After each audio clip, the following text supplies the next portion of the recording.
what I love about this song is that the way she sings it makes you feel like you're like going through those emotions in that experience. We are just so far past the days of her being in an interview when they're like, what Jay-Z song was on? And she's like, I don't know, I didn't write it. You can tell how much it means to her. Is it going to be a staple in Miley's career in 10 years? I don't know yet.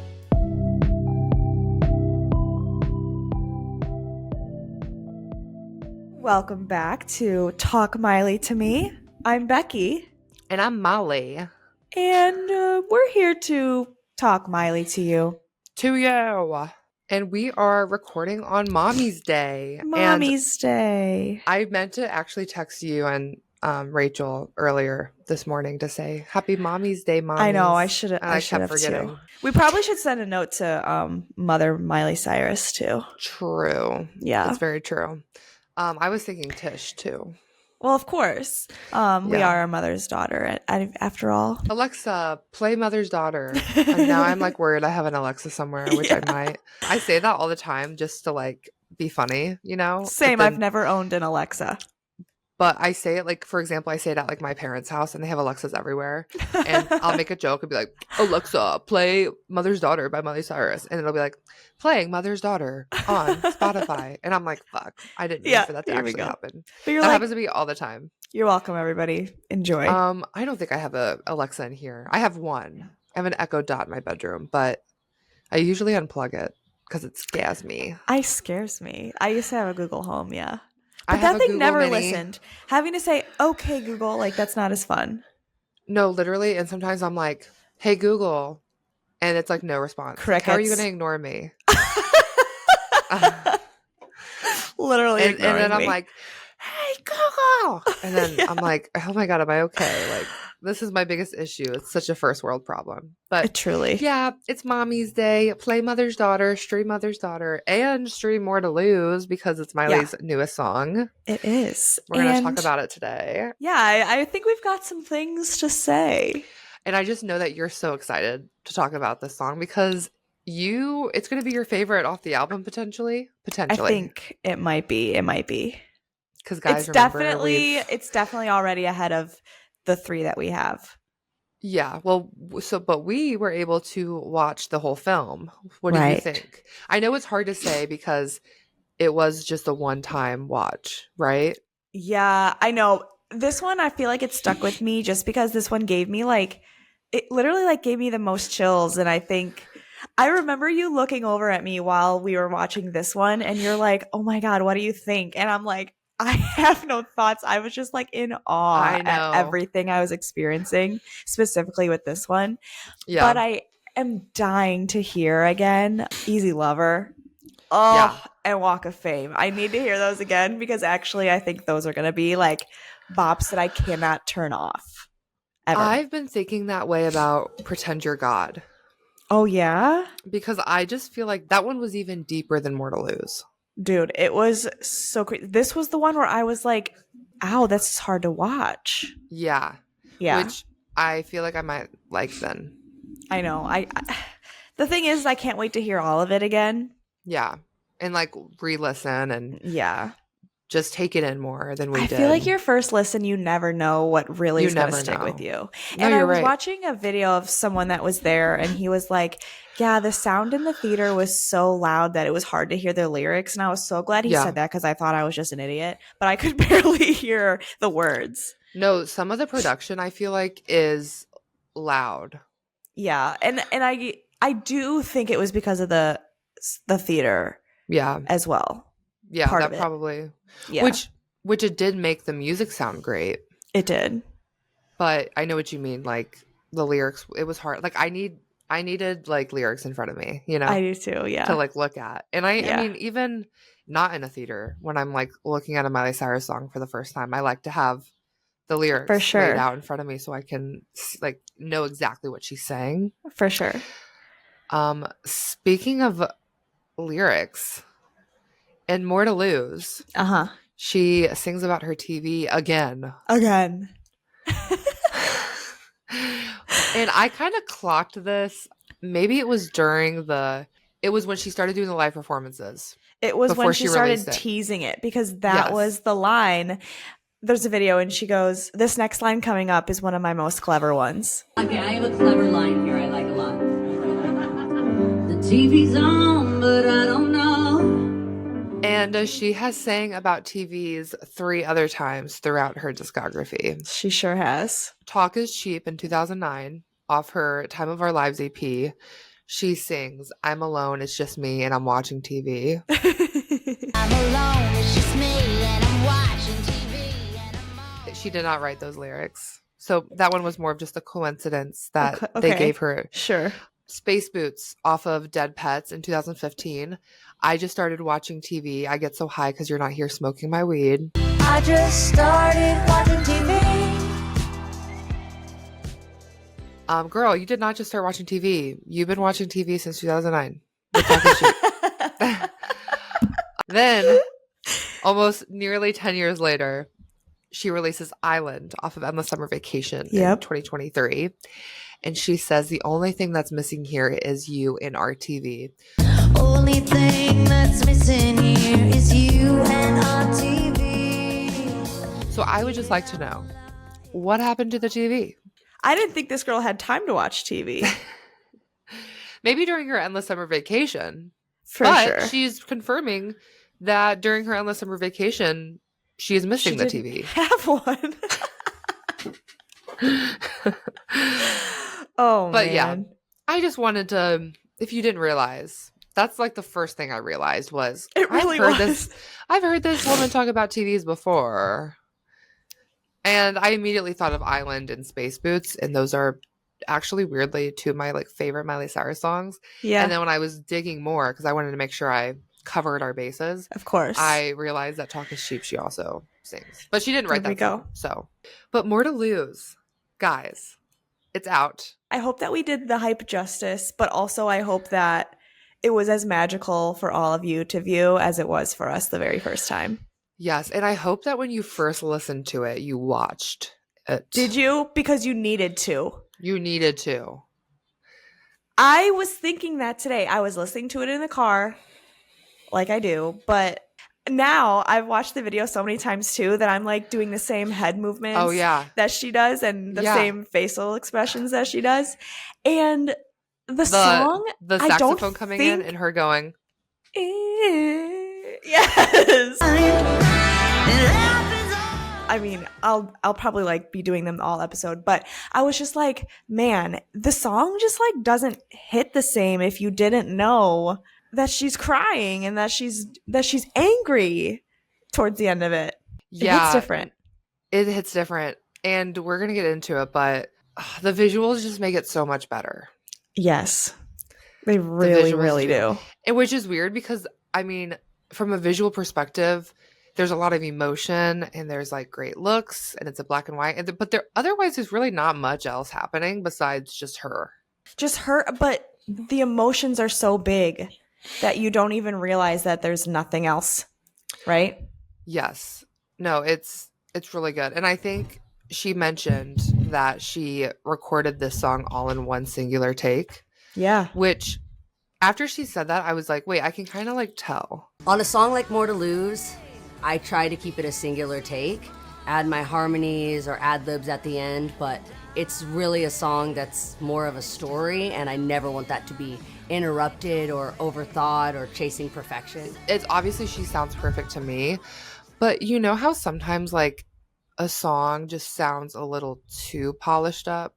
Like a song like this that's so emotional and like raw. Yeah. Sometimes like when people release these ballads, it just sounds a little too so perfect, quote perfect, that it kind of loses the feeling. Yeah. Like I want to hear like the roughness, and there's a point in the song where she is like kind of almost screams the na na nas.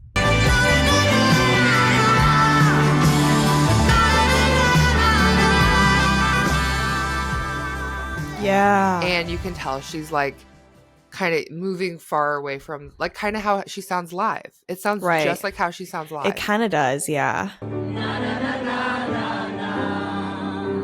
you do this one though? Yeah.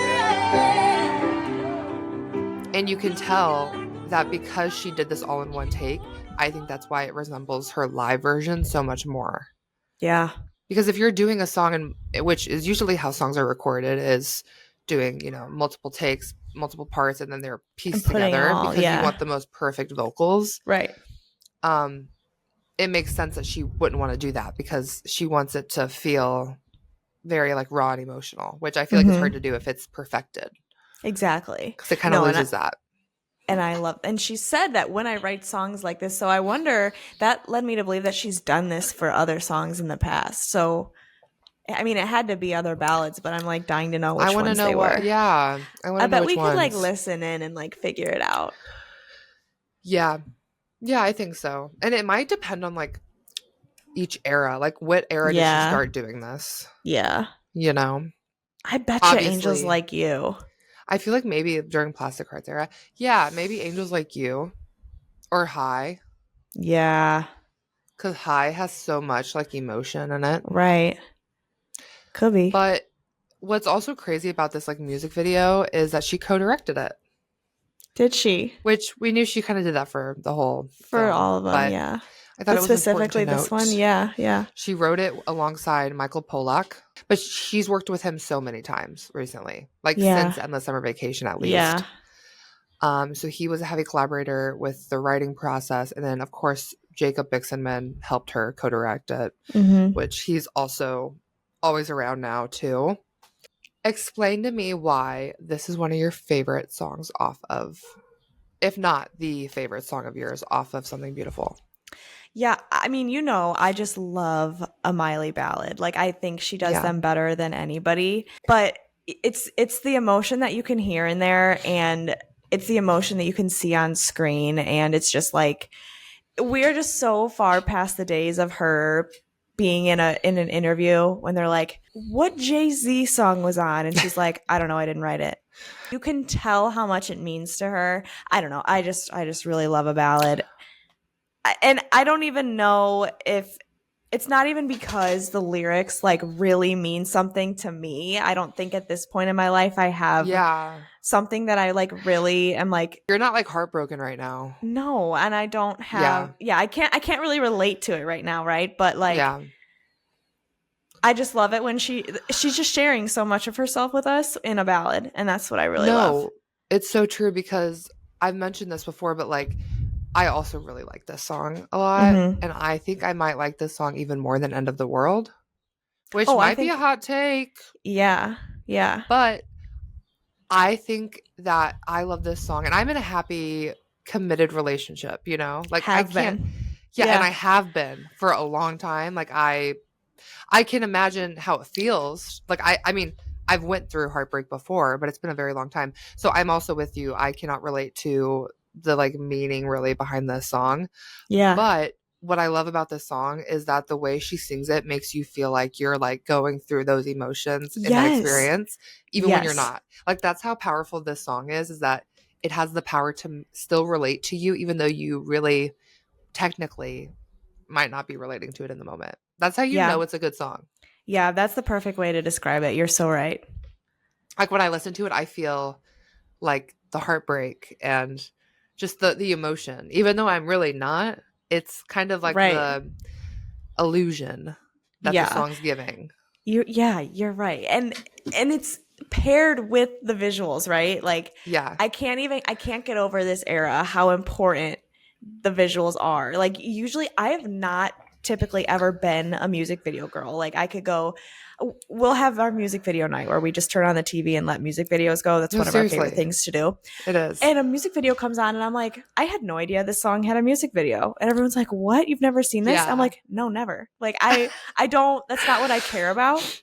This, I can't imagine, like, the visuals are playing in my head while I'm listening to it in the car, while I'm singing it along, which I wanted to say, if streams counted for the amount of times that I was just like walking around singing it, this would be platinum already. I swear to God. Oh my God, it's so true. It's the only thing coming out of my mouth. And I've already seen the rats online caring so much about how this is performing. And so guys, we're recording this on Mother's Day on Sunday, May 11th. It came out Friday at midnight, like going into Friday. So just a couple days ago. Like, I also love when people get so worried about that stuff. like right when it drops. Yes. Because if there's anything we've like also learned is that I would argue a lot of her ballads, maybe besides Wrecking Ball, but that was kind of a whole different beast. With Wrecking Ball, you had a lot of controversy that was pushing Right. that Right. song in that era. But a lot of her ballads don't really get the popularity of the GP and like the love it deserves until later for some They're whatever slow reason. burns. Yeah. They are slow burns. Like Angels Like You, nobody really cared about that song when it first came out. No. And then all of a sudden it popped off on TikTok and now everyone's like, Angels Like You is one of Miley Cyrus's, like the GP is like, Angels Like You is her best song. But it took forever for them to get that. Yeah. Jaded, I would also argue when they were first initially pushing Jaded with the music video, nobody cared. Yeah. But then it like grew on people. But I especially agree. Angels Like You. Angels I Like mean, You High- was crazy. The growth that it got, like almost late, I so think it far was out. over a year after. Yes. Mhm. I guess I just also personally, like we've talked about it before, I don't really care that much about the charts. Yeah, like obviously Especially I with want this her to album. be successful, but I want her to be successful, but it's not keeping me up at night. no, it's not. It's not. I like her music because I enjoy it, and Yes. I'm gonna keep doing that. That's what it's for me to enjoy. So It's for her to be gagged and for us to be gagged. And that's all that period. matters. And that's all that matters. And are we both? Yes, done. No, literally, because I know that when we were in that theater watching, we were both like, there were many songs where my mouth was just open Literally. the entire time. Yeah. And I was like in a state of shock. Yes. And I think by definition that is being gagged. That is, in fact, being gagged. If you look it up there's a picture of Molly like this next to the word gagged in a dictionary. Mouth dropped. Agape. Yeah, so that's kind of what I wanted to say on that front. Yeah. Because I just know, well, I know it's already happening that people are so worried about how it's performing. But first of all, it's doesn't also matter. hard, I feel like, to send a ballad to radio. I think it's hard to get high in the charts because, yeah, people like sit there and listen to it, but I can't really remember hearing ballads like More to Lose when I used to listen to the actual radio, right? yeah. And I'm it's thinking more like the End of the World type or, poppy Yeah. bops. And I know Wrecking Ball was a ballad that did very well for her, but Mhm. it's kind of a different kind of ballad. I don't know. agree. It's Like, different. Yeah, More to Lose feels more like classic sounding. I mean, you have a saxophone that comes in. Like, Yeah. that's not, I don't know. To me, that's not very GP friendly. Agreed. Though just the production of it just is more classic. I actually do think that it's doing better than End of the World did, I feel like already. it is too. right? I know it's kind of hard to say, but I feel like it is. But that's like my problem is sometimes I'm like a little delulu about those things. I have absolutely no idea what's happening in the real world, if we're being honest. I know. Because remember I when scroll we were on like, Twitter and my feed Yeah. is so skewed. It's yeah. only Miley Cyrus comments. Well, because remember when it took us like a month to figure out that real people out in the wild don't know End of the World? yes. Like that people like that it wasn't like a known thing that people knew she released new music. Okay, let's talk about this. That is a little insane because with both End of the World and More to Lose, she was number 1 on New Music Friday, which people pay attention to. So that's kind of crazy. Yeah. I heard that she like already is off the global Spotify charts from More to Lose. Like the But- daily Spotify charts. Okay, when Billboard does it, don't they give it a whole week? Yeah. Okay, They do. give her a week, please. And also it wouldn't show up on this upcoming one. Like the one that came out this week. It won't be on this one because Right. it'll only be out for like 2 or 3 days. Right, give her some time, guys. Give her some time. My absolute favorite part about this song, Uh-huh. and I feel like I kind of clocked it when we were watching it like for the first time, is that I view it in like 3 separate parts. Yes. And each part just gets a little bit more intense until the last part of the song, which the last part of the song is my favorite. If I could just go back and like, obviously I love listening to it on loop, but if I could go back and start it at like when there's like a minute and a half left Yeah. No, of the I song, fully agree. It's that's after when the it key pops off. change.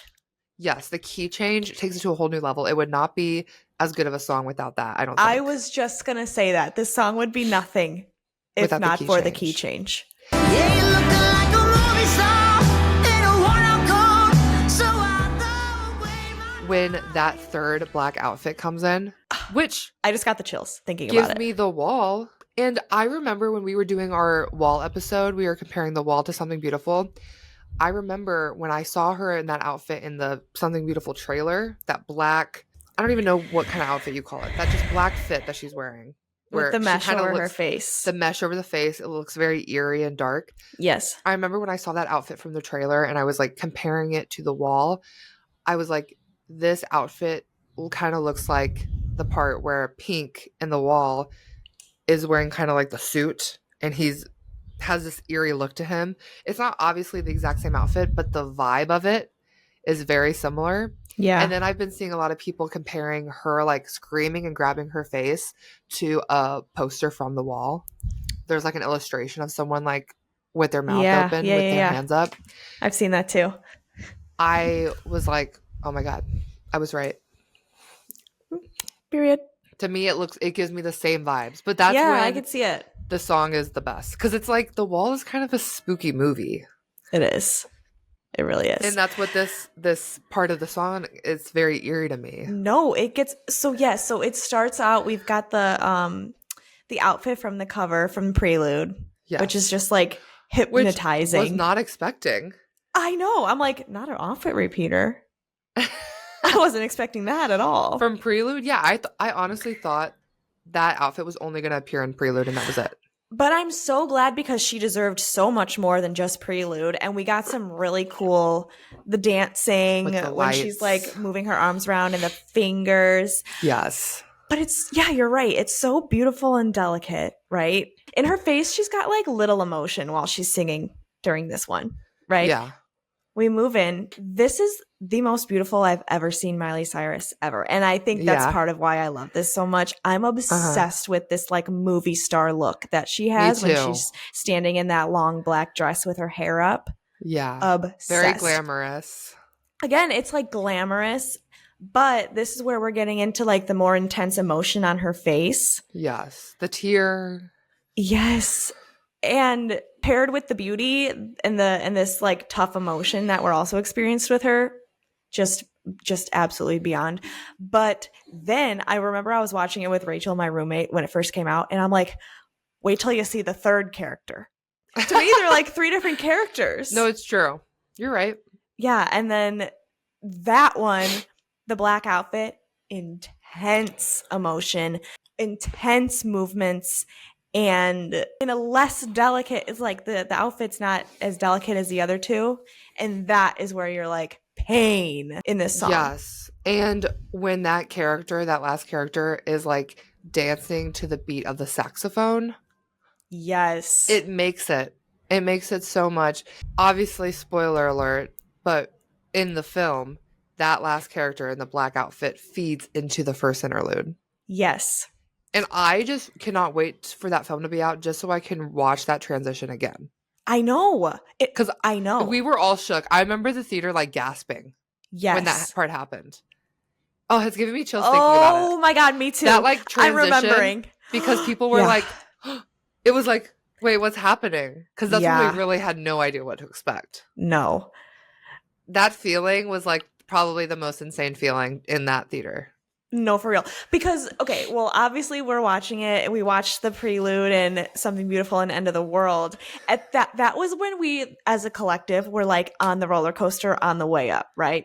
Yeah. And so we're like getting to the top, and that's when More to Lose starts because we kind of know a little bit what to expect, but because we had this preview, but we weren't totally sure. Not visually, at least. And I would say it's after the key change in this part that we're talking about, the best part of the song, when this new character with the face mesh comes in. That's when the roller coaster fully goes over the hill, and we were just on this ride.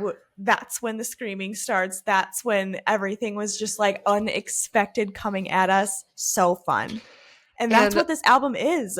It's so true. I don't usually like roller coasters. Like I never ride them, but this is one that I would ride again and Again again. and again. It's so good. What is your favorite lyric from the song? Do you know yet? I mean, I really do. And maybe it's because she said it's her favorite, but it really does stick with me when she goes, tears are streaming like our favorite show. My tears are streaming like our favorite show tonight. That's so cute and clever, but like also sad because when you're streaming your favorite show, it just like comes so easily and naturally to just let it go. Yeah. But she's talking about her tears in the same way. There's a portion of the song that's not necessarily like a lyric. I love that she adds this part is in the last pre-chorus when she puts that like God in there. God, it happens all the time. Yeah. She doesn't add that like God in there until the last pre-chorus.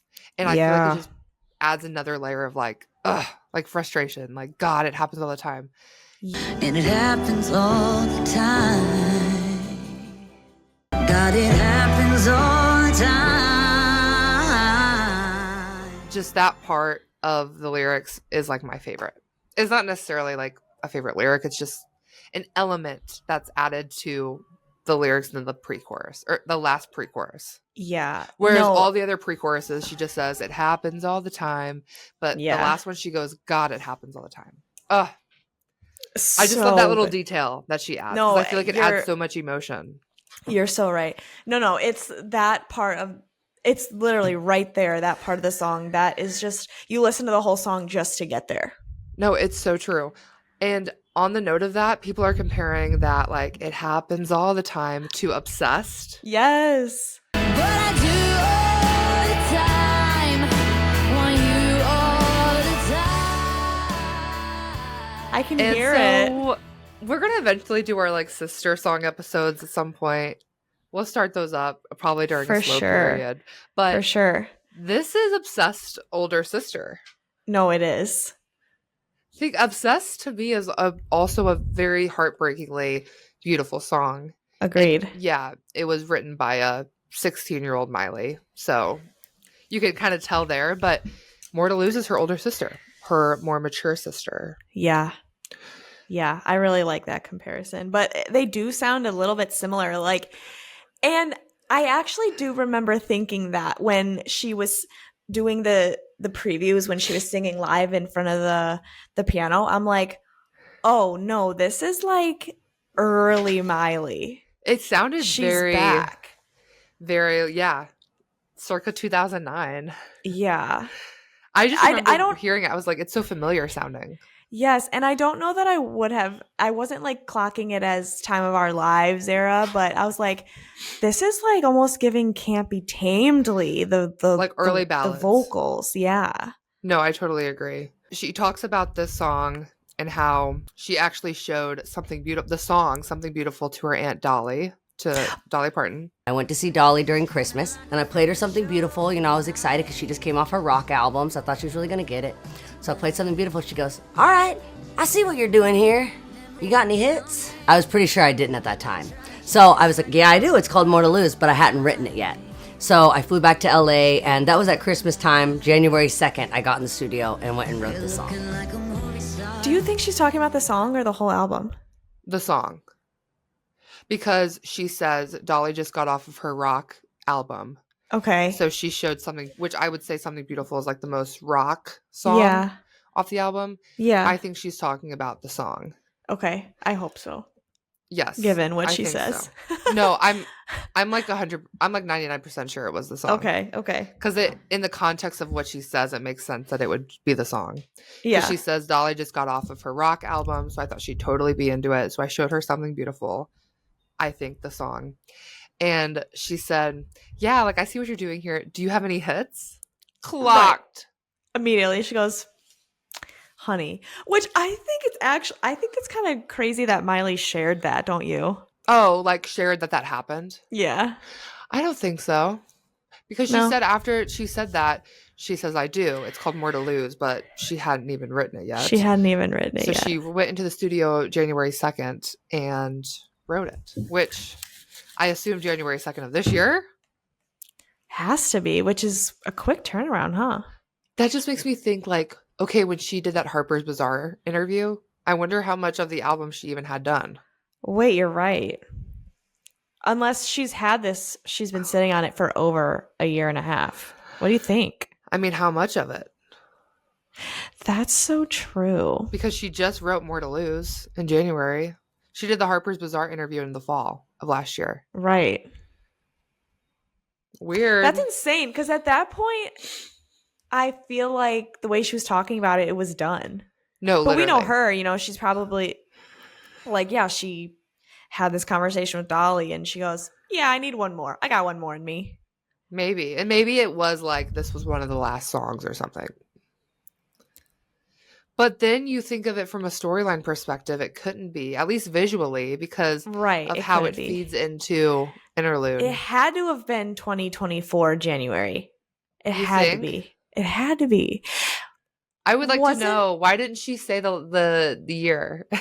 I feel like I'm predicting it was this year that happened. Well, yeah, I guess given that. When did we get the teaser of the cover art? When was that? Because the film had to have been done by then. The official announcement was March 24th, but I think she was teasing the black and white version like the week before. Yeah, okay. So March. I don't know. I don't think this timeline gives us enough time for the production quality that we got on these videos. It has to be 2024. Let us know in the comments below. What do you think? Whose side are you on? They catch us in an actual argument on a podcast. No, I really because here's the thing. I really don't because know. It could be. It could be either one. I have no idea. She hasn't done anything in a couple years, so yeah, it could be either one. She also compared the song to her I Will Always Love You. I've always thought of this song as my I Will Always Love You. So this is my song for Aunt Dolly. Yeah, what do you think about that? I mean, that's a tough comparison. It's like Dolly's biggest hit. Right. So if you think of it from that stance, aside from the art, if you think of it as like a staple in Dolly's career, like, is it going to be a staple in Miley's career in 10 years? I don't know yet. I mean, from like a GP perspective, but I know what she means by like the emotion, maybe. Yeah, and I think she wants it to be like that's her intention for it, but I don't know. As far as the other ballads we have from her, I don't know. Yeah, how will we know? And time will only tell. But I don't know if this one will surpass Angels Like You or Wrecking The Climb. Ball. Right. I feel like The Climb is one that will always follow her. Yeah. I do have another kind of bone to pick with this song. Okay. This is me being very like nitpicky. Pick that bone. You know how the beginning of the song, there's kind of like there's no music playing yet. It's it's like a 20-second intro.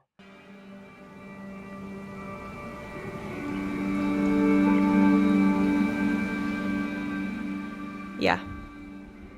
I kind of wish that for the streaming version of the song, like the song that's on Spotify that you're streaming, I wish that wasn't there. I know because I like it there for the music video. It could be there in the video, right? And of course the film. But I think for like just the song by itself, like on Spotify, on Apple Music, I wish that wasn't there. Yeah, it is a little bit of a delay when you've got a bunch of songs going. And also, like, if no one's listened to it before, if it's just by itself, like in someone's shuffle, and they're listening to it for the first time, unfortunately, this is how it is. Like, I'm worried that it's not going to hook them, and they're just going to hit next. Yeah, I agree. And they won't give it a chance. That was my like only bone to pick, because I watched the premiere of the video, and then when I went to my streaming, I was wondering if it would be included in the streaming version. And it is. But I guess like if you're listening to the album in like from top to bottom, it is nice that it's there because it probably makes sense to be there. Yeah. But I don't know. Let me know in the comments what you guys think of that. Yeah, that's something that I guess I didn't really like pick up on that crazy. To me, when I click on it, it kind of helps with the buildup of the whole song, in my opinion. Yeah. But I totally get what you're saying. And if we're talking about streams and all that, I think that's totally, or you're like on aux and everyone's like, not that you'd really be playing this at a party, but everyone's like, what's with the pause? And you're like, hold on, just wait. Yeah. It's a song. It's playing. Yeah, no, yeah. Before we hop off, I wanted to briefly talk about some Cyrus family drama. We have some current events coming at us. We have some current events. This is not art. This is just gossip, family tea. Yeah. So, but it's great news. It's great news. It is. It's great. Makes my heart smile. Yes. Brayson's birthday was the other day, and Billy Ray Cyrus posted a photo for Brayson's birthday that included Max and Miley. This was groundbreaking. Truly. This was major news. And I kind of had a feeling that they were on good terms again because he had like shared something of hers, or he had posted something like, can't wait to see Miley soon, or he had kind of hinted that they were back on good terms. But this obviously confirms. Yeah, he's been commenting on all of her stuff like, I love you, I'm so proud of you. He's been posting pictures of the things saying, I'm so proud of Miley, I love her so much. I wasn't really sure what all that meant. I thought that it was a dad trying to win his daughter back desperately. And it kind of looks like that because Miley's not on social media very much. Exactly. Yeah, she's not commenting back. Yeah, well, she does eventually, as we're about to get into. So he posts this photo. And I also love that it's for Brayson's birthday. And Brayson's like in the corner of the photo. And you like barely the main, see him. You barely see him. Also, I clocked that his hat says Electric Lady Studios. And Miley was just there. Oh. In New York. That's fun. I wonder if she got him a souvenir. Mm. You know, dads like that kind of stuff. Yes. Miley just like is like holding on to Max for dear life. Like, yeah, it's so cute. After this happens, this is also in the midst of people are noticing that Tish had unfollowed Miley on Instagram and Twitter. First of all, you guys are psychopaths for noticing that. Yeah.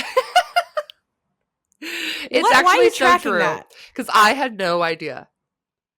No. Like, I would have and never I never known. would. I would and have you never know known. what? I bet Miley didn't know either. And I bet Tish didn't know. And we find out. So she Tish didn't. is like actively commenting back and being like, I didn't mean to unfollow her. I don't know how that would have happened. Like, I'm following her now. Like, she's like in the comments, like getting back at these people that are like saying, oh my gosh, Tish unfollowed Miley. So that's all happening. Billy Ray posts this photo. So this confirms the people in their delusional minds. Oh, Miley's on Team Billy now. Has switched teams. Yes. This is like confirming to people's Delulu heads that this is what's happening. Yeah. And I just want to say, I never once ever thought of it like that because Miley and Tish are so close. I know. They've been like this forever. She thinks the most, literally the most of her mom. Good one. Alexa, play The Most by Miley Cyrus. So this song is actually about my mom. And a lot of people think it's about the other love of my life, but she's always number one. The song is called The Most. No, literally. And she can't do anything without her. Okay. I will say, playing devil's advocate, though, it does appear that Miley's been doing the last couple of things without Tish. It doesn't seem like Tish was in New York or Paris. But or can New York I also again. battle against that? Because I Yes, listened please. to Sorry We're Cyrus, and Tish has talked about this and how they're kind of in an era of trying like Miley to go off without her. Okay. And also Tish is booked and busy with Sorry We're Cyrus. She is. And she's getting old. Right. Older. Sorry, Tish, if you're she's getting older. Well, I think it's coming to a point where like Tish isn't able to just like fly everywhere like she used to. She has the podcast, she has all these things. She has like her production company. She's doing more of her own stuff. So I think it's coming down to the part where it's like she can't be there for Miley 24/7 anymore. Sure. I think that's kind of just like an unfortunately it's timed like that. Yeah. No. The sequence of events was crazy. It was crazy. Like, and obviously like I can see why delusional people would think that. Of but course. I just feel like Miley and her mom have always been like so close through everything, and I could not see them not being. So no, I couldn't either. And it was like because Tish just got Noah back, right? But you know, they fixed whatever they're doing. So first thing I feel I'm like they've been on good terms, but yeah, no, and they have. But I'm like, what? So she can only have like get along with one daughter at a time? Like, that's crazy talk. Yeah. Why would this be a thing? But it's weird. I was listening to Sorry We're Cyrus, and they were talking about how Tish had a hard time last year with her anxiety, and that Noah was there for her last year. Like, Yeah. when people are saying that, like, Noah and Tish had this huge falling out, I don't think it lasted as long as people think it did. Because the way they're talking, it made it seem like they have been around each other for a while. Like, it's not like a new thing. I think it's like, just how would publicly. we know? Yeah, how would we know? And here's proving that we don't know anything at all. Yeah. Because Miley remembered the password to her Instagram, and she yelled at us. Yeah. We got Not scolded me. by Mom. Not me, because I was not partaking in this foolishness. Well, same. I'm not. Same. Yeah, Miley hopped online, and we got a black screen message typed out from her. She wrote, "I rarely comment on rumors, but my mama and I are too tight for anything to ever come between us. She's my best friend. Like a lot of moms, she doesn't know how to work her phone and somehow unfollowed me. Simple, coincidental, and uninteresting." That's so funny. My dad and I had our challenges over the years. Now, in my 30s, family is my priority above all else. I'm at peace knowing bridges have been built and time has done a lot of healing. Grateful for the good health and love that flows through my family. Miley. It's actually so crazy. I screenshotted that 37 seconds after she posted it. You're insane. Dude, I saw that notification come through while I was doing dishes. I literally dropped the sponge, grabbed my phone, clicked the story, and saw that. Immediately screenshotted it, sent it to group chat. Went on with your dishes. After like 5 or 10 minutes of kikiing in the group chat, yes. Yes, of course. But when was the last time we had seen her? Like, it's been so long since she's done anything like that. Dude, that was like equivalent to her posting a selfie on her story to me. Yes. Yeah. She's coming back online. I feel like that, I'm predicting that was the result of Tish is online. Tish reached out to Miley saying what happened. Maybe expressing, I'm just so annoyed, like, that people are saying this. It hurt my feelings, all this stuff.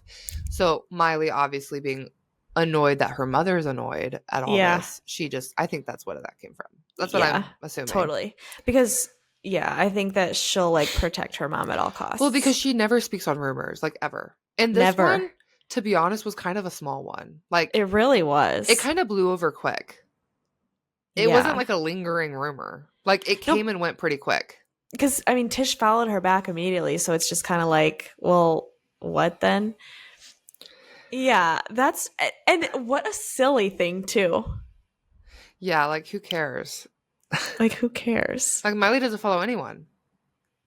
But I was so happy that she posted that. Like I said before, like, releasing this film is her, like, sharing everything that we've been missing from her in her life online. And I think that in giving that to us, maybe she's also feeling like she's coming back online or coming back to get closer with us again. And, she just posted, like, "Thank you, my sweet smilers." And I was like, oh my God. I don't know. I think that we're, like, feeling closer to her again right now, which is really, really fun as a fandom. It is fun, especially as a Miley Cyrus podcast. Yeah. We've had some dark years. Yeah. But here we are.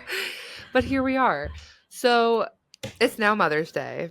And this morning, Billy Ray posted a, like, Mother's Day post. He talks a lot about, like, his mom, all this stuff. And there's a few parts of this post I want to point out. Okay. Obviously, in the beginning, he says, "I'm so proud of Miley and her guts and her courage, her wisdom and strength to bring it when our family needs it the most. We are so close to a full healing." Oh, yeah. We have been through a lot. On this Mother's Day, I would like to testify a couple facts. He's like, "Please pray for the Cyrus family. I humbly would accept it," whatever. He says some other stuff, which is also very important. But 2, this is what actually got me. 2, Tish Cyrus was and is the very definition of a strong mother. Trust me, I'm the first to admit being married to me was not easy. I'm very good at making mistakes, a very imperfect man. But thank goodness, somewhere along the line, my mama also taught me, quote, "Life is a series of adjustments." Ha ha. Yep, being honest here. Since I was a kid, I had to learn that lesson the hard way. Funny how history repeats itself. Full circle. Alexa, play Full Circle by Miley Cyrus. Coming back, full circle, 'cause I know you will come back. I've been in a rut.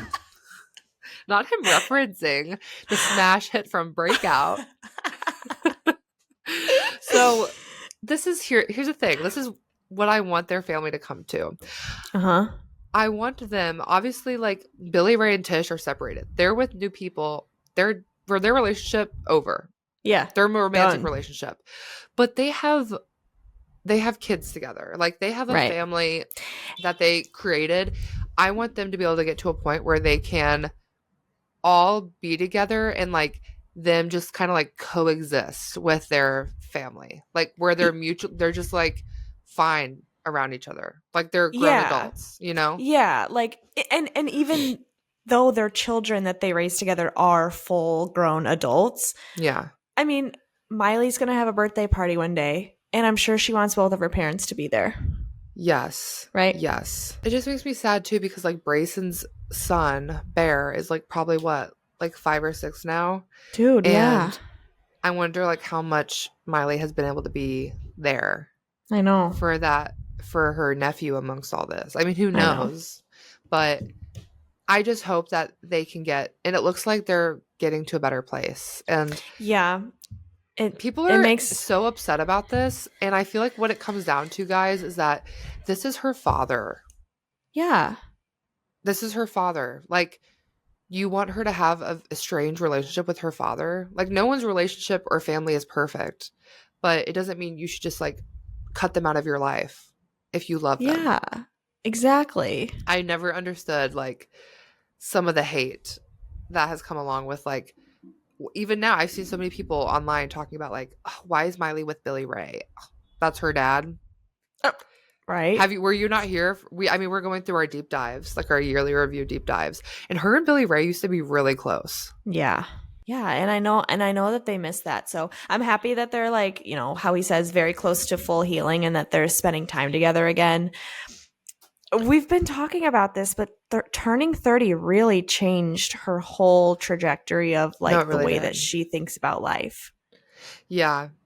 And she mentioned she's focusing on family, and I think that's good. I think that's Yeah. great. No, I'm really happy about that. She's So. in a good place, I feel like. But one of our friends from the Time Machine podcast, Hunter, commented on that, and we like obviously reshared it on our story, and he goes, "I need to know what Max and Billy Ray interacting looks like." Oh yeah.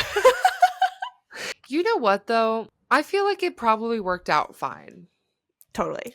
No, Because- I fully agree because, well, Max is like the most of, I don't want to say normal, but he's not as big of a celebrity as some of the Yes. people that they hang out with, cross paths with. And also, even though Billy Ray is Billy Ray Cyrus, like he also, to his core, is just a regular country boy, right? Yeah. He So also I feel like they get along grew just up fine. so poor. Yeah. They've talked about before. He's grown up so poor, and like I think she said in an interview one time that her dad never went to the dentist until he was like 30 or something. Like something insane. Like he grew up very humble. Yeah. And I think that he'll always be like kind that. of be like that. Yeah. Yeah. Obviously, she's talked about like his relationship to fame and how it affects him differently because of that. Yeah. And that would be hard because I'm sure it really does, like when he gets that attention and stuff, that probably has negatively affected him. Uh-huh. But at the same time, like, yeah, he lives in like Thompson Station, Tennessee on a farm. Yeah. Like I've seen him post on Instagram that he like performs at these little like dive bars and stuff. Like, Yeah. he's so like country boy, like. Mhm. So even though Max is not a country boy, I just feel like they're both very like just normal dudes. Down to earth That like is what I music. imagined. And Yeah. also Billy Ray, Exactly. he is the reason why Miley is so like, I think a huge reason why Miley's so into music and how she became the way she is because of Yeah. Billy Ray. And I think Max would probably get along with him from that stance too of just loving music. Totally. Love it.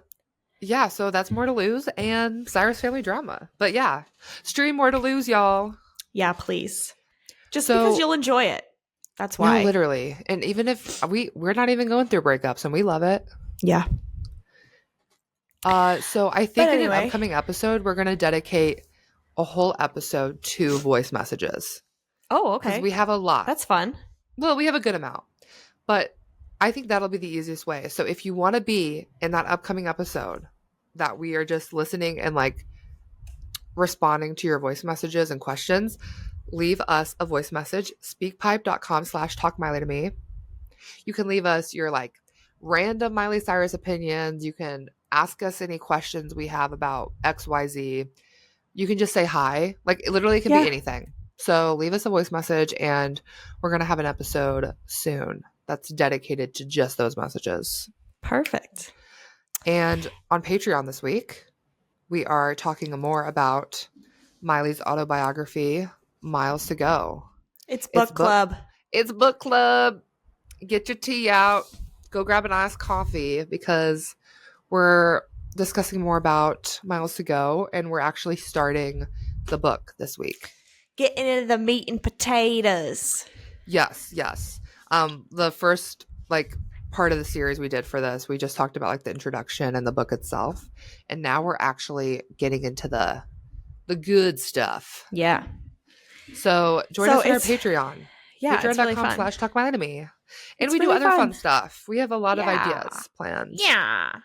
Yeah. And like And you, the fans, have really good ideas too. We do a lot more of what your requests are over there as well. we do, yeah.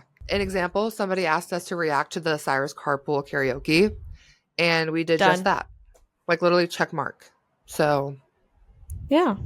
I'll see you over there. I'll see you over there. Patreon.com/talkmileytome. It's $5 a month. Less than a Starbucks, I would argue. Period. Well, all right. Yeah, I think that's all we have for today. Goodbye, all. Goodbye, y'all. Make sure to connect with us on our Instagram if you want to stay connected with like real-time updates. But other than that, I'll see you next week. Bye. Bye.